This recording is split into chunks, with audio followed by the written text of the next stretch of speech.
as I wanted to make an example. Now, this doesn't go for each and every class, yeah? Let's make that fair. So what we have right now, as a Paladin, in the top tier, I can choose Zeal, which is your judgment empowers you with Holy Zeal. I can choose Righteous Verdict, which increases your damage and executes a sentence. Now, if I remember right, in the simming world, going for execution sentence would be the top pick, although here they're going for Zeal. So maybe that has changed by now. I haven't checked for quite a while. Once upon a time, the top pick was Execute and Sentence. But in my gameplay, I had a really hard time keeping Execute and Sentence up. So I would look at the other two. And I think I would usually go for like Righteous Verdict. Like a passive buff rather than keeping on the ball. So that was my choice. Do I want the uptime max amount of numbers, or do I want something that fits my playstyle? Then we had Fires of Justice, Blade of Wrath, and Imperium Power. I felt like here is Crusader Strike to make your next Divine Storm free. I felt like this was really good in like Mythic Plus, right? Where you pull big groups together. Now, eventually they did do the whole maximum of 5, I suppose. But I imagine for like AoE situation, that would be my pick. And then it was the choice between, do I want the Fires of Justice or do I want the Blade of Wrath? And I usually went for Blade of Wrath as well. Then here we have the CC talent tree. I would usually go for Fist of Justice, because I felt like in general I would use Fist of Justice more often. As it stands right now, the whole CCing of using the Repentance was not a thing that I used to play with.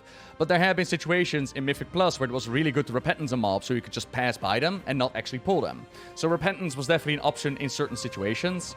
Whereas Blinding Light, I would run Blinding Light with like my Protection Paladin. Although I'm not exactly sure if Protection Paladin has it right now, but something like that. Or like in the PvP scenario, where instantly mass AoEing, CCing people around me actually was viable. So again, I had choices. Unbreakable, Spirit reduced the cooldown, Cavalier, or Eye for an Eye. I remember running with Cavalier as well, because movement speed was very nice for a Paladin. I don't actually remember going for like a Unbreakable Spirit or a Eye for an Eye. I don't actually remember using either one of those. Then here, Divine Purpose, which was again a passive one. Your Holy Generation power is tripled for 20 seconds, which is an active one. And then Seraphim. And I was sleeping on Seraphim until like Torghast, where Seraphim started to pop off. That was actually really, really cool. But again, it is a free holy power expendable. And I do believe that at some point they simmed it, that if you use Seraphim, so you were on the ball with getting your free holy power to get Seraphim going, you would be able to do better numbers. However, for my playstyle, a more passive buff, which just automatically activates, felt like it was a better choice. In the category of the heals, I actually made different choice here as well. I believe there's one that increases your Word of Glory, right? Yeah, Healing Hands. So what would happen is, this takes me back into Battle for Azeroth, actually. We would run Mythic Plus, but the damage output would be so insane that we needed like a little bit more off healing.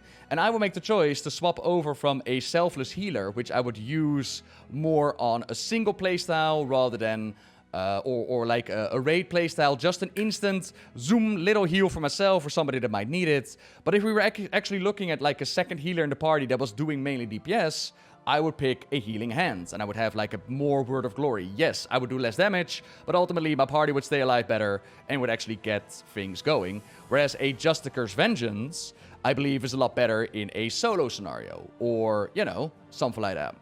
Then for the final one, Sanctified Wrath, which is again the choice between having Avenging Wrath last longer compared to a Crusade, compared to a Final Reckoning. Now, Final Reckoning, again, I believe once upon a time simmed better because it was an active ability that if you used it right, it would call down like a Blast of Heavens. Once again, I think I went for Crusade or for like Sanctified Wrath, something like that. I went for a more passive choice because that fitted my playstyle better. And I think that's kind of the theme. It fits my playstyle better. It fits my scenarios better. And I think that is ultimately what we want to look for when it comes to a talent window, when it comes to talent choices. Now, I'm pretty sure I've said over every single one of them that I had choices. So if we look at this, row 1, they said Zeal, and I picked Zeal. Row 2, they said Blade of Wrath. I'm running Imperium Power. Tier 3 is Fist of Justice that I'm running as well, and Cavalier as well. Then there's Divine Purpose that I'm running. I got Healing Hands right now, whereas they say Selfless Healer. I got Sanctified Wrath, which they say as well. So, you know. But, like, I've heard from other classes in which they said, like, I don't feel like I have enough choices. For other classes, it's more like one build for everything that is just better. Whereas me, as a Paladin, I felt I had these choices. And again, that's what I'm hoping they're going to translate into these talent windows. By ripping out more talents and putting them in windows in thingies, there is going to be 100%. There's going to be data mining, there's going to be simming, and there's going to be this pathway will give you optimal DPS for PvP, Mythic Plus, raiding, single target, AoE. That will happen. Whereas I'm hoping that that might be the case, but then the second choice is close enough to the first choice and might fit your playstyle better. I think if they manage to hit that with all the classes, we're looking at a really, really good system. Ultimately, choice is nice, but it does have to be a choice. And we, as gamers, some really, really like the min-max.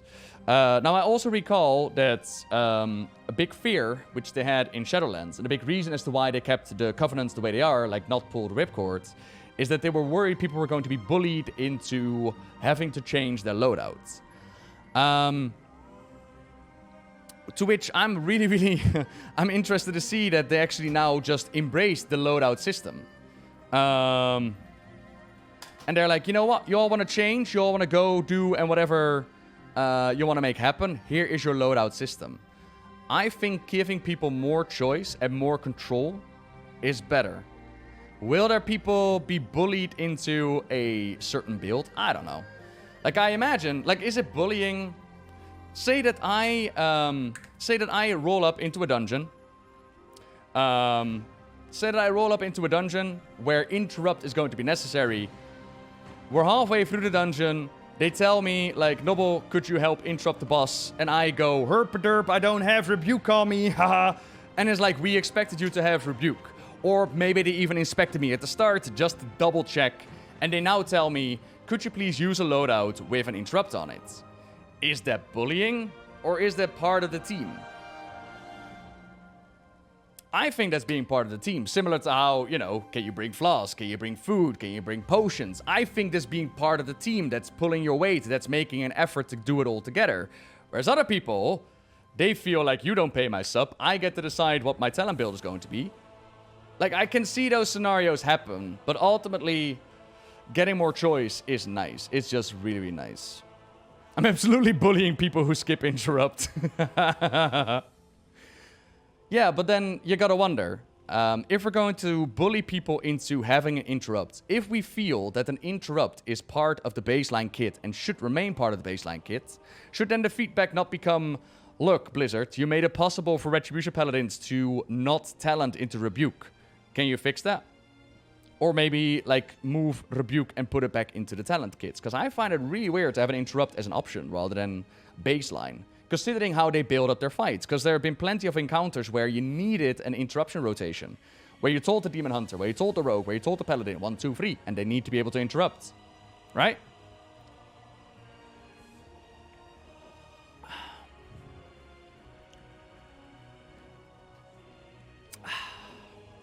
If you can sacrifice not having any interrupt for damage, it would be a choice as well, which I love. Fair enough. Definitely fair enough. Yeah. But again, overall, my opinion on this, extremely positive. Extremely positive to see these efforts being made. Extremely positive to put more power into the player hands again. Extremely positive at these changes, yeah.